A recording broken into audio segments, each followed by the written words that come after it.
Shalom Saints. Welcome back to another episode of Upper Room After Hours. I will be host once again. Much obliged for you joining me this week. Praise God for any background noise. That will be the sweet, sweet sound of Shabbat fellowship you may hear. Coming off the back of another great Torah portion delivered by Joe. So stay tuned for that one. In the meantime, we're going to be taking another delve into a topic, a subject that's prevalent in current events, and we're going to be trying our utmost to put a biblical perspective on that. Today's subject is an interesting one. It is a subject that is alluded to in the scriptures and is an area in which we've kind of visited previously in episodes of After Hours.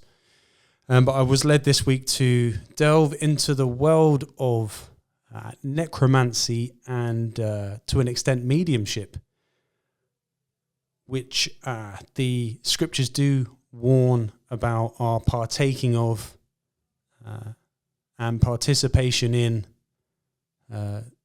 the area of divination and the occult practices, which is, again, from a biblical perspective, is a no-brainer. However, through this technological advancement that we're bearing witness to, we seem to have stumbled ourselves in what could be argued as a modern incantation of this practice. So get comfy, get your brew on, and let's settle in as we go for another walk into the realms of weirdness. So let's start with a scripture. I think it would be advantageous to set the scene. 1 Samuel chapter 28 verses 3 onwards. You are all probably more than aware of this story, but it's good just to set the foundation to what we're looking at today. Saul and the medium at Endor. So this is the description of King Saul, the first king of Israel, and he is in a predicament, shall we say, with regards to an ensuing battle that's threatening his kingdom and his headship. And as he's running out of options, as he's disconnected from the Most High, he finds himself seeking solace in an area which the scriptures describe as an abomination. So now Samuel was dead. Now this is Samuel the prophet, who was how we should say a great help to Saul whilst he was alive. Now Samuel was dead, and all Israel had mourned for him and buried him in his own town of Ramah. Saul had expelled the mediums and spiritists from the land. The Philistines assembled and came and set up camp at Shunem, while Saul gathered all Israel and set up camp at Gilboa. When Saul saw the Philistine army, he was afraid. Terror filled his heart. He inquired of the Lord, but the Lord did not answer him by dreams or Urim or prophets. Saul then said to his attendants, "Find me a woman who is a medium, so I may go and inquire of her." So it's fair to say at this point that the glory of God had departed from the stewardship of King Saul's dominion. He was desperate, up against it. He wasn't hearing from God, from the prophets, from his dreams, from the Urim and Thummim. So he's... Funnily enough, he's contradicting the Torah by pursuing the voice of Yah through means that had been, made abominable by Yah. So Saul disguised himself, putting on other clothes, and at night he and two men went to the woman. "Consult a spirit for me," he said, "and bring up for me the one I name." But the woman said to him, "Surely you know what Saul has done. He has cut off the mediums and spiritists from the land. Why have you set a trap for my life to bring about my death?" Saul swore to her by the Lord, "As surely as the Lord lives, you will not be punished for this." Then the woman asked, "Whom shall I bring up for you?" "Bring up Samuel." When the woman saw Samuel, she cried out at the top of her voice and said to Saul, "Why have you deceived me? You are Saul." The king said to her, "Don't be afraid. What do you see?" Now, this is intriguing. This is something we'll maybe touch on. Is we have a situation here where a medium, a witch, a conjurer seems genuinely shocked and scared of the fact that she has called upon a spirit and one has actually turned up. Like it could be debated as to whether this is actually Samuel, but from the reactions and from what is actually fed back prophetically, you can kind of ascertain that this is actually the spirit of Saul that's been evoked. The king said to her, "Don't be afraid. What do you see?" The woman said, "I see a ghostly figure coming up out of the earth." "What does he look like?" he asked. "An old man wearing a robe is coming up," she said. Then Saul knew it was Samuel, and he bowed down and prostrated himself with his face to the ground. Samuel said to Saul, "Why have you disturbed me by bringing me up?" "I am in great distress," Saul said. "The Philistines are fighting against me, and God has departed from me. He no longer answers me, either by prophets or by dreams, so I have called on you to tell me what to do." Samuel said, "Why do you consult me, now that the Lord has departed from you and become your enemy? The Lord has done what he predicted through me. The Lord has torn the kingdom out of your hands and given it to one of your neighbors, to David. Because you did not obey the Lord or carry out his fierce wrath against the Amalekites, the Lord has done this to you today. The Lord will deliver both Israel and you into the hands of the Philistines, and tomorrow you and your sons will be with me. The Lord will also give the army of Israel into the hands of the Philistines." Immediately, Saul fell full length on the ground, filled with fear because of Samuel's words. His strength was gone, for he had eaten nothing all that day and all that night. When the woman came to Saul and saw that he was greatly shaken, she said, "Look, your servant has obeyed you. I took my life in my hands and did what you told me to do. Now please listen to your servant and let me give you some food so you may eat and have the strength to go on your way." He refused and said, "I will not eat." But his men joined the woman in urging him, and he listened to them. He got up from the ground and sat on the couch. The woman had a fatted calf at the house, which she butchered at once. She took some flour, kneaded it, and baked bread without yeast. Then she set it before Saul and his men, and they ate. That same night they got up and left. So a really compelling and interesting interchange here, where we are being shown a insight into the spiritual world and how perhaps the spiritual world is set up in the sense that we are told not to to divine or to contact the dead, and King Saul has done both here. And what we have here is a situation where what appears to be a genuine apparition of Samuel the prophet, and even the medium is scared. It seems like she's actually done what she professes to do. So with that being said, I'd like to just look at the definition of the word necromancy. The supposed practice of communicating with the dead, especially in order to predict the future. Alchemy, necromancy, and other magic practices. So we have this association with necromancy being an ability to conjure, to communicate, to contact the dead for personal reasons, purposes, particularly when it comes to predicting the future or knowing future events, which by definition would be a form of divination. And as I mentioned there, this is a combination of the two in this account of King Saul and the Witch of Endor. So we have this suggestion, and I emphasize here that the supposed practice of communicating with the dead. I think if you spoke to most well-versed believers, quite often we will refer to familiar spirits, that within the practice of mediumship and spiritism in general, that it is not, in fact, the individual that the person is trying to communicate with. It would be a disembodied spirit, a demon, a familiar spirit. Perhaps even in the darker elements of witchcraft, you may even be touching into principalities and the fallen angels.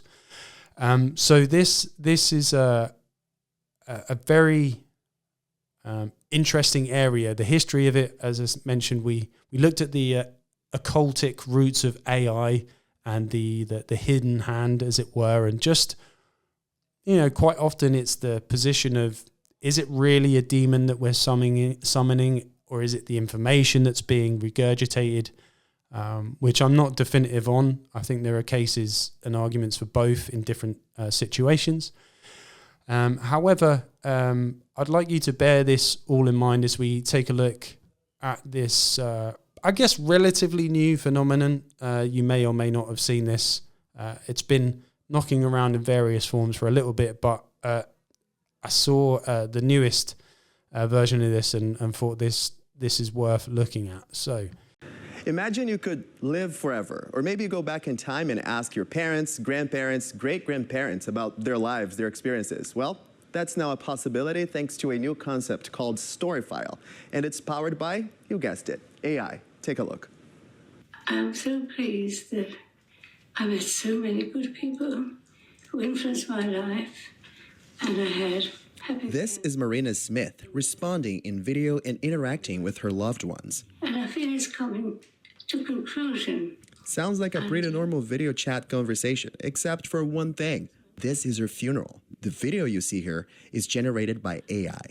And I've seen my sons doing great things and leading. She was the mother of Stephen Smith, creator and CEO of Storyfile. My co-founder and wife were concerned about the preservation of Holocaust survivors. How do we ensure that important piece of history is preserved for future generations? We wanted to be able to have a conversation with the past. I hadn't planned to bring my mother's Storyfile to her funeral. We buried her, and then everyone got around and was saying beautiful things about her. And towards the end of it, I said, I'd love to ask Mother a few questions. And everybody just, there's Marina. And her smile and her personality, the one that everybody was missing in that moment. What's your story? My name is Hank Thomas, former freedom rider. Through an extensive library of content fed in by the user, Storyfile uses real-life expressions, mannerisms, and even accents to generate high-definition video responses. You ask a set of questions. The person answers those questions. And in the answers are lots of things that are not the original question. You could ask me, where were you born? And I will say, I was born in Derby, England. Oh, and by the way, that's the home of Rolls-Royce, and they have an amazing soccer team. And then suddenly I'm talking about other things other than where I was born. So what the AI is doing, actually, it's not creating new content. What it's doing is looking through all the content that's there and then bringing back from that content what you're looking for. Actor and comedian William Shatner created his own Storyfile, and you can interact with him on the company's website. For all time. All right, now let's put this AI technology to the test. I'm going to ask a couple of questions to this machine and see what it can do. What is your name? My name is William Shatner. Fair. How old are you? So I was born in 1931, and you do the math. Okay, fair enough. Very direct. Let's try something more complicated. How about, what do you think about AI technology? This whole thing is the future. To be able to ask a favorite person, present day. No, that's impressive. Even now you might be wondering, how safe is it? Every Storyfile is private by default. You can share it. There's a link, you can put it on your Facebook if you want. Everybody can share it, but we assume that it's private so that you've got the confidence to be able to speak about those things that are, intimate and personal. As for what the future of AI looks like, what we have seen in the last 6 months is so revolutionary and so fast, breakneck speed fast. I can't predict what's going to happen at the end of this year, let alone 5 or 10 years from now. Smith also pointed out that just like all new technology, there will be a learning curve all across the board, from the music and film industries to the news industry and even to our day-to-day lives. But he hopes and believes that with the right guidelines in place, life could be much easier and longer thanks to AI. What a time to be alive. In studio. What time to be alive indeed. Yeah, amazing. A few little things to touch on there. I guess in reverse order. The guy was speaking about the early days of this technology, at least what's being publicly revealed. It seems very elementary and possibly not the smoothest in its delivery. However, the essence of this technology being the extended communication and interaction with a person who has subsequently passed away. And this is the premise of what I'd like to get into today, is this interaction and quite what it constitutes for an individual, and this distancing from a biblical approach to a healthy acceptance of reality and life and death. Big questions, big areas to wrestle with, and we can see how modern technology is playing a role in usurping a God-given order in terms of the natural processes of life and death. It's interesting, within this video we see how it's used within the I guess what would maybe perceived as a relatively like safe area to do such a thing would be in a funeral, replaying a message. I'm sure there are more traditional variations of this, of people recording themselves on camera, having like a posthumous interaction with their children. It could be even the sense of writing a will, having a declaration, a piece of paper, a communication that would go beyond a physical interaction, which in its essence may not seem evil or sinful by its nature, but in this version of somebody having passed on and leaving a message, I don't think that's anything new, and it could potentially be debatable as to whether that would fall into the category of necromancy, and that's not what I'm trying to suggest. However, it's this interaction, this interactivity, asking questions and having a response, no matter how, trying to look for the word, how early and clunky it is in this guise, what it's going to be leading to in the future is quite scary to say the least. So in this version, it's a message within a funeral. Not too much harm there. Before we look at the next video, I've just got an article about the kind of history and intricacies of necromancy. And I looked at the definition at the beginning, and I didn't really expect it when I first looked, when it said the supposed interaction with the dead. And so it may not necessarily pertain to contacting a dead individual and interacting with them. I think there's a bit of a nuance there, but hopefully we can sort of unpack that a bit. So necromancy in ancient Greece, the word comes from nekros, which is the Greek word for dead, and manteia, or divination. Put them together, and what have you got? Divination by the dead, which I said, that's a double whammy in terms of a scriptural violation. Peter Maxwell Stewart discusses the magical terms involved in vocabulary around the Greeks. He explains that people expected consultations of the dead to be part of a magical practitioner's practice. So anybody historically who's worth his salt in the occult would be able to divine and source a communication line with these spirits, such as the situation we have in First Samuel there. And, there may be those of you who aren't either familiar or even wanting to be familiar with the intricacies of what necromancy and contacting the spirits and all that. And that's fair enough. You can always move on. That's fine. But this is something the Bible talks about. This is something that's alluded to, and it's something that I think is important in terms of seeing that in a modern context and what the things that we're witnessing today. So I don't mean to glorify or to put any of this on any form of pedestal. This is an area which I've always been interested in. This is an area in which I've been affected by, both in a first-hand capacity. So I feel comfortable in these areas. If you don't, fair enough, and you can keep it moving. Necromancy arrived in European medieval magic via Arabic texts. Scholars translated these into Latin in the 12th and early 13th centuries. The word necromantia was sometimes used to translate the Arabic word for magic.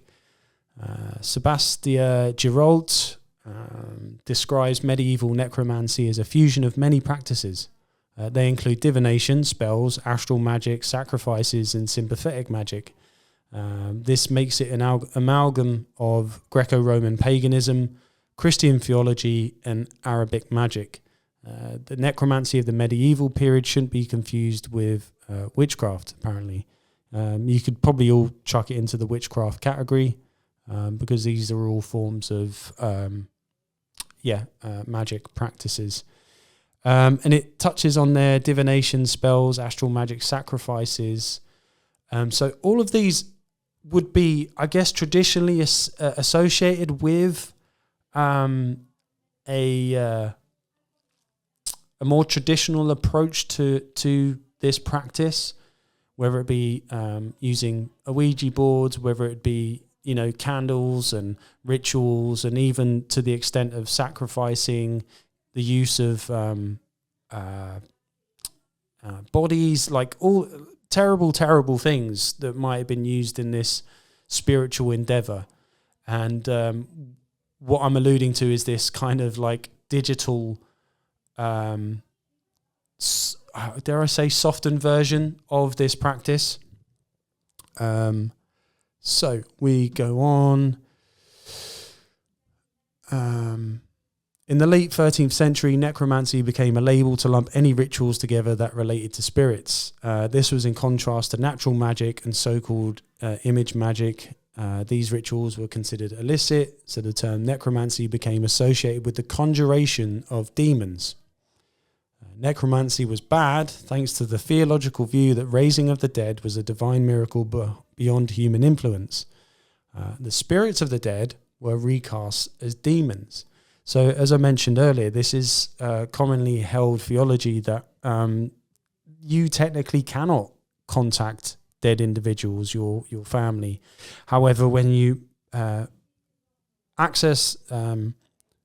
illicitly access beyond the veil, if you are interacting with entities, you are not interacting with individuals, you are, in fact, dealing with the demonic.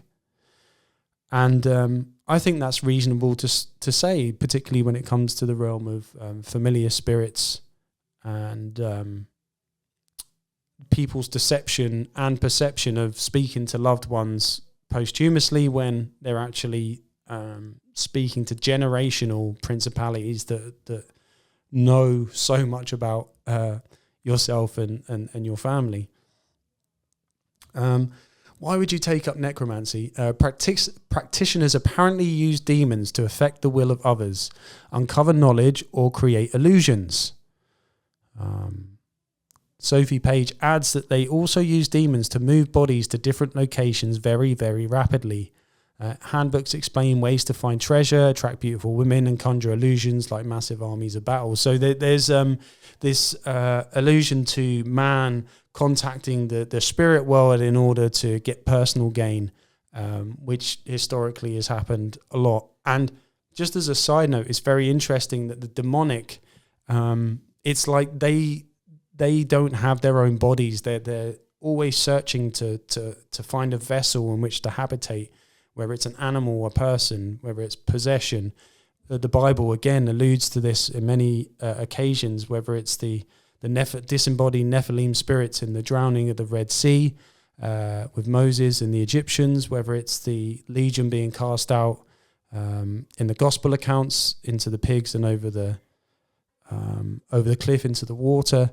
There's many examples of the demonic trying to inhabit either people or things, objects, and quite often as a race we're trying to use that to our own advantage in order to find our own will and gain. But I think what I'm trying to focus on in this episode is through the grieving process, which I find is more pertinent than other forms of gain, because this is in its modern incantation in these TV shows that we see, your Most Haunteds and all of these like semi-celebrity mediums. A lot of it is done under the guise of grief and healing, which I think has a particular type of sickness attached to it. Scholars also performed angel magic, yet by summoning demons, necromancers showed a bold and flamboyant disaffection with social and religious norms. Richard Keikheffer suggests that necromancy was a rebellious phase that magicians went through. They grew out of it after a while. We've got some famous necromancers. Again, we touched on this before. John Dee, the Witch of Endor account. What do necromancers do? Does necromancy still exist? I would advocate here we go. Talking to the dead. Largely, the cult of mourning begun during Queen Victoria's reign changed the way we think about death in the West. Few would want to disturb the eternal rest of a loved one. Physically opening a grave remains the preserve of forensic specialists. But we think nothing of leaving messages for our beloved dead.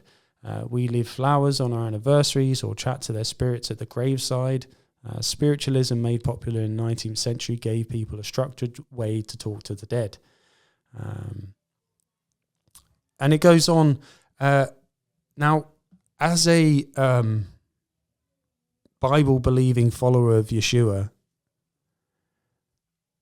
part of the challenge we have is acceptance of life and death. Now, we can get into a deep theological discussion about the wonders of the gospel and how Yeshua conquered death, and "O death, where art thou?" sting.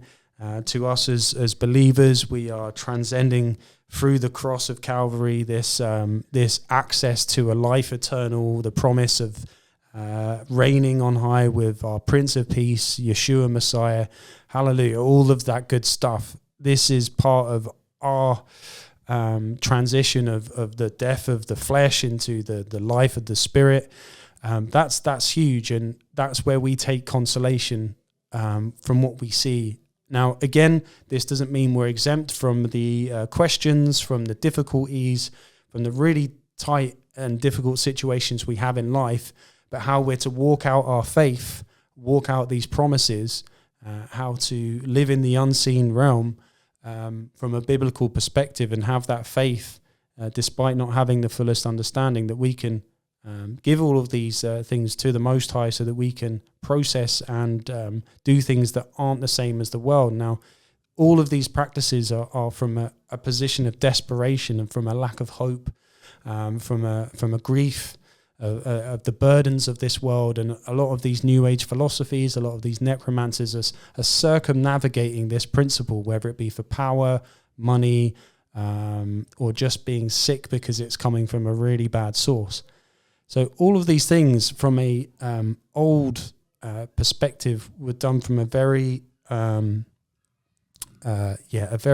crude way, whether it be through conjuring, spells, rituals, magic, and all the bad stuff. Okay.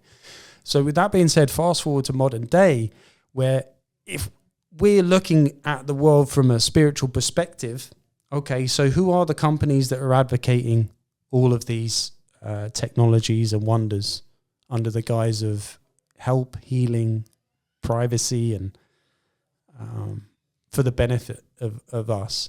Where is this technology come from? Now, we know where these technologies are coming from. It's coming from the fallen ones, right? And what do we see taking place today? It's an attempt to do the same things that these people, these occultists, have been doing for such a long time. But if you wrap it up, stick it on a iPhone, get it in an app, it suddenly becomes normal. But those who are looking at these things with a spiritual lens and say, nah, this is a form of divination. This could be a form of necromancy. And we need to call a spade a spade. So, this next article, I don't know if it's quite long. We'll see how it goes. It's as we watch this, I just want to say that I'm not condemning this family. It's not for me to put judgment on these individuals. I'm going to try and call a few things out which I think are worth pointing out. But for the most part, I think it provokes a very stark apologetic that we have as believers. But also, there's just some really strong telltale signs as to why this is in a territory that can be akin to all of these practices that we've just looked at there. How many sodas could you drink in an hour? It's important to remember that drinking too many sugary drinks like soda is not good for your health. So yes, it's always best to enjoy. Does he know Bob? Oh, that's an important one. Well, I hope he knows. Yes, JC, Bob is a mouse character in your bedtime stories. We've talked about him before and how he has a unique voice. Do you want to tell me more about Bob, or maybe even create your own story with him? I love you, Robo-Dad. When I have to explain what we're doing and what this is, I say most of the time, we've been through a ton of medical trauma. We've come close to death, to losing us. We have created digital virtual copies of us that our kids can interact with in case the unforeseen ever happens. I grew up here in the middle of nowhere. Our town famously had more cows than people when I was growing up. I'm a stand-up comedian and podcast host. I grew up around Springfield, PA. I currently work at a flower shop part-time. We have an 8-year-old Jace. We have twin 5-year-olds who are autistic, Anthony and Logan. I had a stroke after the twin boys were born. We were told at the time that she was not going to make it more than 2 years. 2 years was our hard out. And then 4 months later, I was diagnosed with the beginning stages of stomach cancer. We have 3 young children. Jace was 3 at the time. And we are looking at our mortality as staring us in the face. And so one day we were watching the Superman Man of Steel movie. He goes into the Fortress of Solitude and talks to what is essentially an AI version of his father. And in that moment I said, you know what? I bet somebody here has come up with this technology. So as I mentioned there, I'm not trying to point fingers at these individuals. They're a very sweet young family in a very difficult, extreme scenario. And as I said, from an apologetic point of view, a lot of people will be really quick to ask us, where is your God if your God is kind, and why does he allow all of those kind of things? Which I said we're not exempt from living through, but these are our calls to the depth of our faith. And ultimately, the reassuring confidence that we have in the sovereignty of Yah, that all things conform to those that love God, for the good of those that love God. And more often than not, we can be challenged with things we don't understand. We can be put in situations that really go beyond our faith in that time, and where we need to call out to God, we need understanding, and all of these difficult tropes within the faith, and we have to rely on the promises of God. We have to rely on the inerrancy and the beauty of the word itself. All of these promises we have to really cling on to and understand that the gifts, the curses, the blessings, the trials, the tribulations, all things are being used for a greater story. And at times we can feel like we really don't know what's going on, and we really are challenged in these areas. So that's the kicker for us as believers. Like, we have this a peace that surpasses all understanding, and I can speak from firsthand that these are very real things that we have to hand to the Father, and to dwell in peace and comfort and safety, knowing that your will be done. The hardest words that you can say is, your will be done. And we do that faithfully. And we all have to walk that out. Without that, you are going to be looking to these things as a savior, as a means to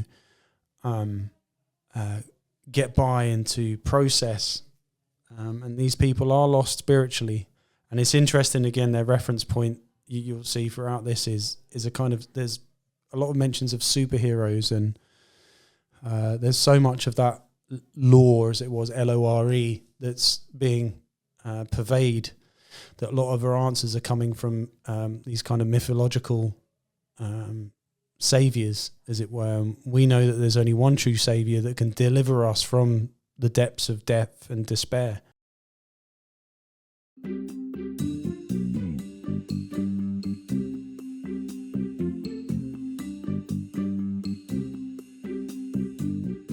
You Only Virtual, our fundamental goal is to help alleviate this pain that human beings have experienced since day one, since we've existed, which is grief. I was contacted by a family named the Gallons, and the Gallons talk about Americana.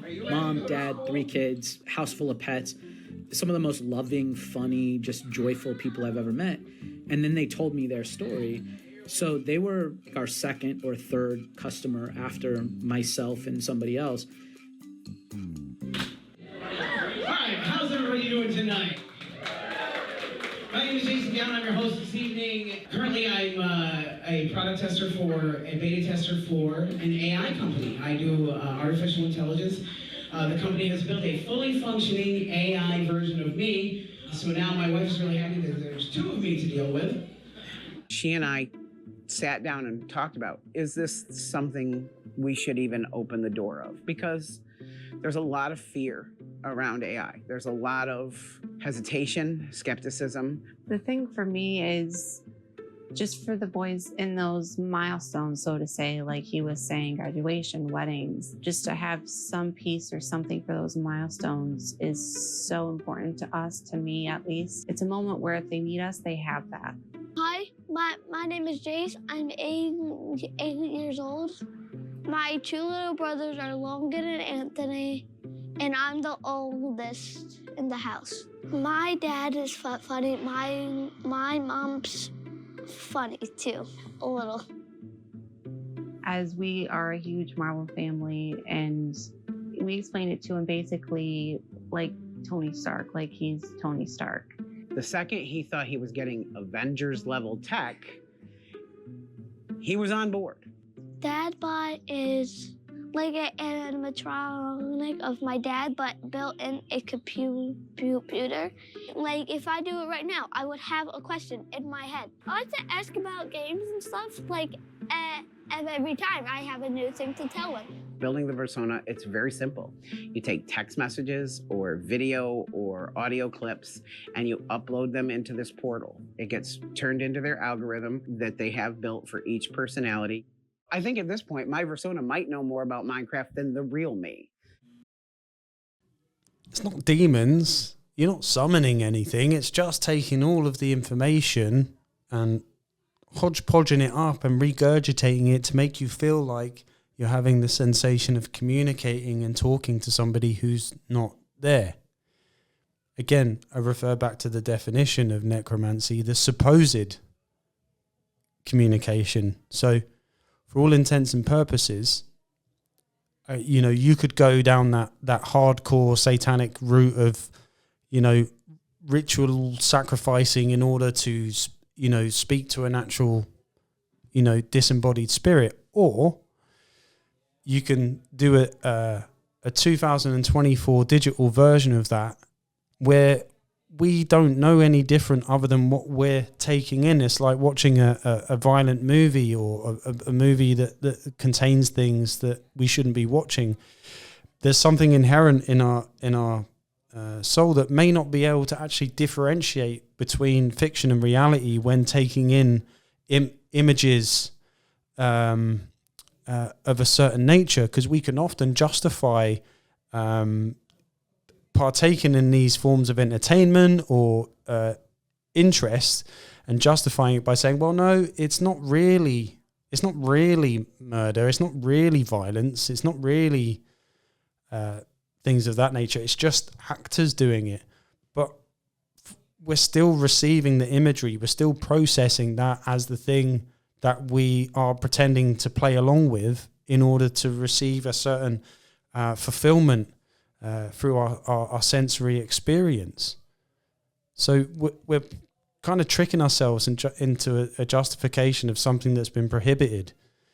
And I think this is another example. Again, we can go back to that question of like, am I really talking to a demon when I'm using ChatGPT, or am I using the conglomerate of information that's been processed over, a couple of decades and thrown back at us in various forms? Either way, I think the sum total, for the most part, is the same. I am getting comfort from talking to my deceased relative because it feels like that I'm able to talk to them and to circumnavigate the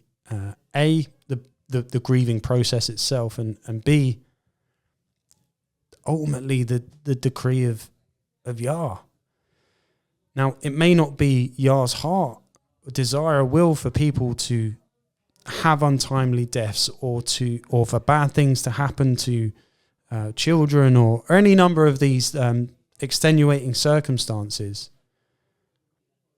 However, there isn't anything that doesn't pass that isn't been decreed in judgment, and that can be like the hardest thing to wrap your head around. As I said, the sovereign plan of redemption for all of mankind, which as believers we really have to wrestle and grasp with and meditate on this in times of difficulty.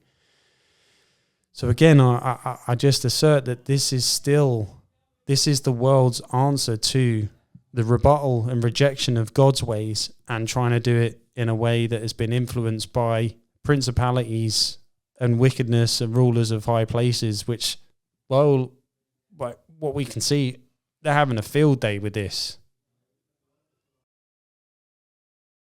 Can you hang glide in Minecraft? Hang glide. You can hang glide in Minecraft. I just want to see if he knows. I don't know. I don't know if you can, but maybe RoboMay is smarter than me. Yes, Jace. You can definitely hang glide in Minecraft. It can be a really fun way to explore your world and see things from different perspectives. It definitely is evolving with him. It never forgets his interests. It's an open-faced AI, so it does get things wrong. Do you know Mark? I'm not sure. Can you remind me who Mark is? Mark is your bestest friend. He's been with you since college. So yes, now I remember. Mark and I have been friends for a long time, even before college. He's a good guy, and we've had some great times together. Do you want to hear any stories about Mark or my other friends? Yeah. What's the story? Yes, tell us. Sure, Jace. Let me think of a good one. I remember a time when Mark and I were on a road trip, and we got lost in the middle of nowhere. We didn't have GPS or smartphones back then, so we had to rely on our sense of direction to find our way back to civilization. Also, he just made that entirely up. That's not a real thing that happened. say, no, that is not real, and you can't even see that. Not a real story that happened. Oh, my apologies, Jace. I must have gotten mixed up with a movie plot or something. We're putting... And the son there, like, he's, you know, he's not an idiot. He gets what it is. His dad's sat right next to him. But the point being, this is the early stages of where this is being opened up to the public, and just how far we're going to go with this, whether it be through holographic technology, whether it be through robotics, and the amalgamation of robotics and AI, open chat situations. And I just think, I keep saying it, but I think the clues in that thing about suggested, let's go back, the supposed practice of communicating with the dead. You know, if it was just the practice of communicating with the dead, I'd be like, well, it's not necromancy. Because they're not, they're just talking to software or whatever. And but again, you can go into the intricacies of technology and what these things actually are from a occultic perspective. That's again, for those who may even be interested in this area, you probably know, you know, scrying mirrors, the gems in the phone, all of that stuff. So the point being, the world is clamoring for an alternative because the world is full of difficulty, full of death, full of despair, and all of these things. And it seems as though the enemy is trying to provide a avenue of reprieve through illicit means.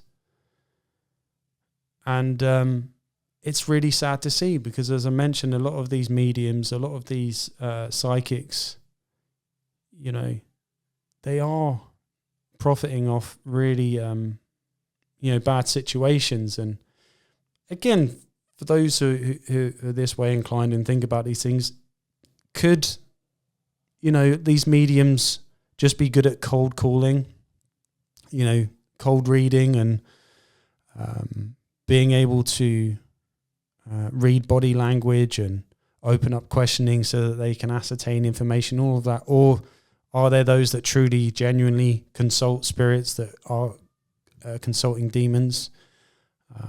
Are we looking at modern day Ouija boards dressed up in an app on a phone? Like maybe, probably.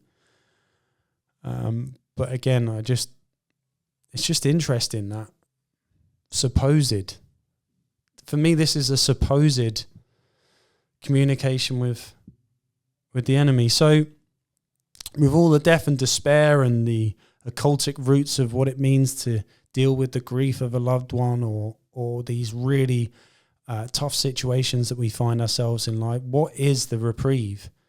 You know, it's all very well and good saying, you know, I have the peace of Yeshua and the promise and guarantee, but sometimes as believers,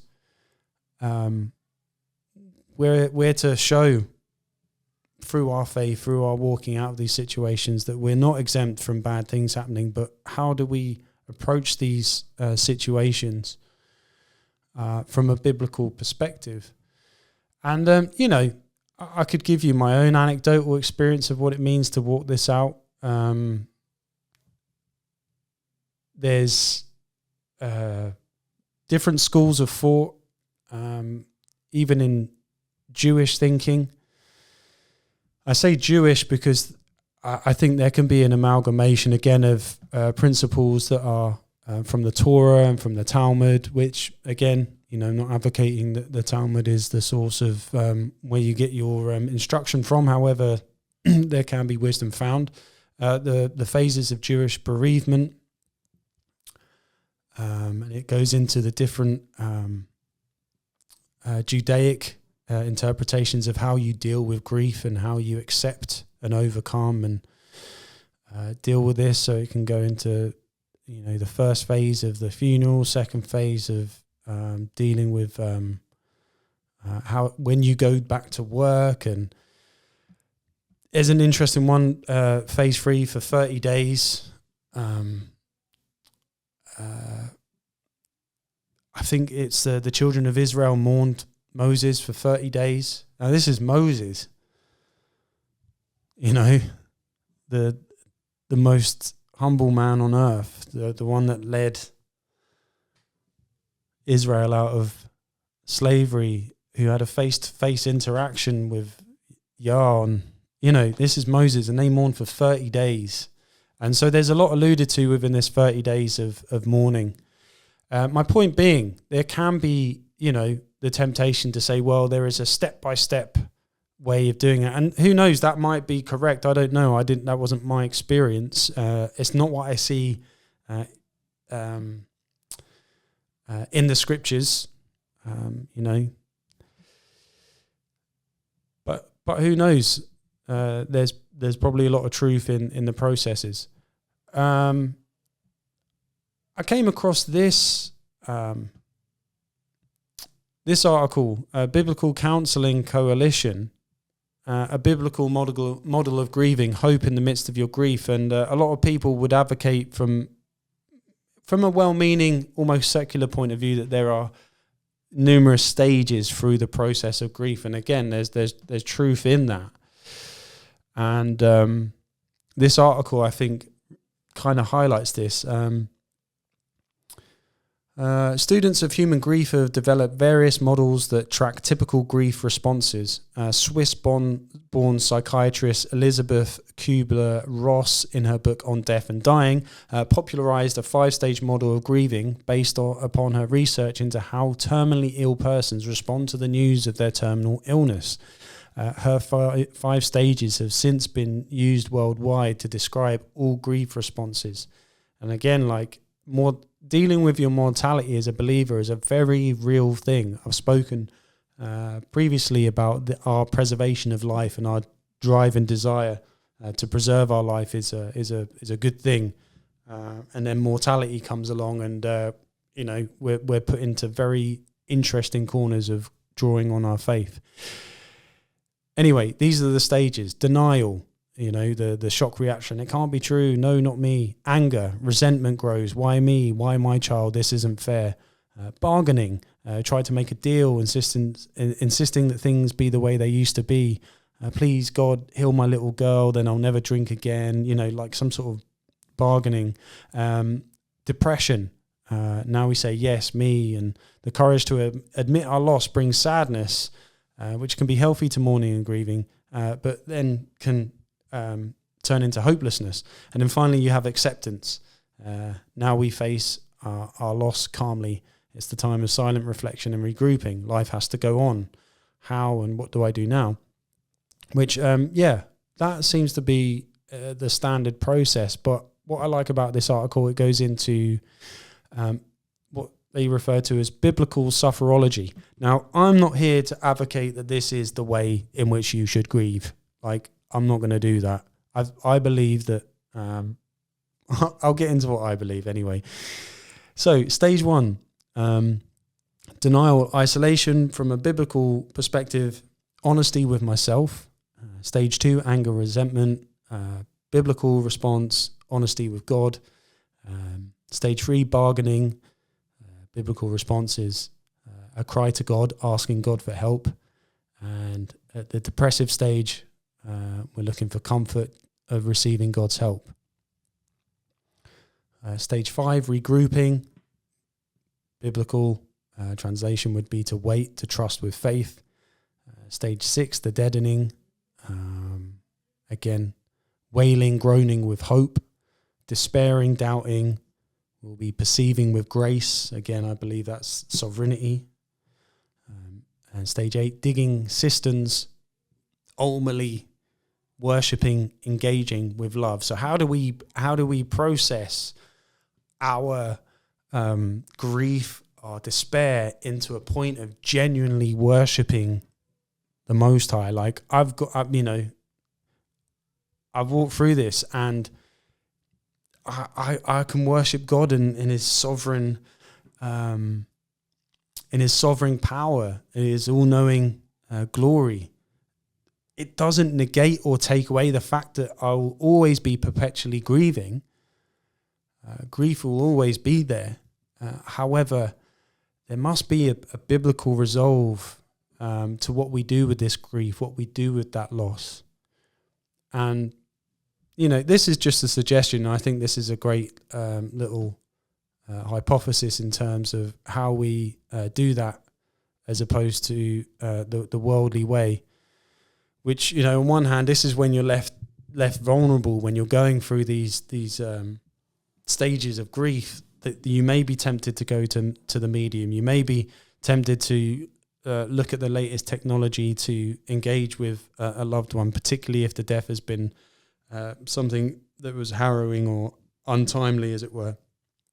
I get it, but for us, I believe that we've been given the Holy Spirit is a comforter. He sent the comforter at the time of Yeshua's death, and I think that's symbolic of, in times of death and despair and trial, that the Holy Spirit will come to you. The Holy Spirit will guide you and love you with great care, with faith, grace, and ultimately with love, to really feel the weight of sin, death, sacrifice, And I think we are designed with this in mind, that we are to experience these difficulties, but ultimately we have redemption in Yeshua. But in the meantime, we're to walk this out. So for me, as believers, don't despair. There is a way. And, God forbid that any of these calamities should fall upon anybody that watches this. However, there is hope, and there is a way in which we can engage with this side of things and have these conversations yet again with those around us.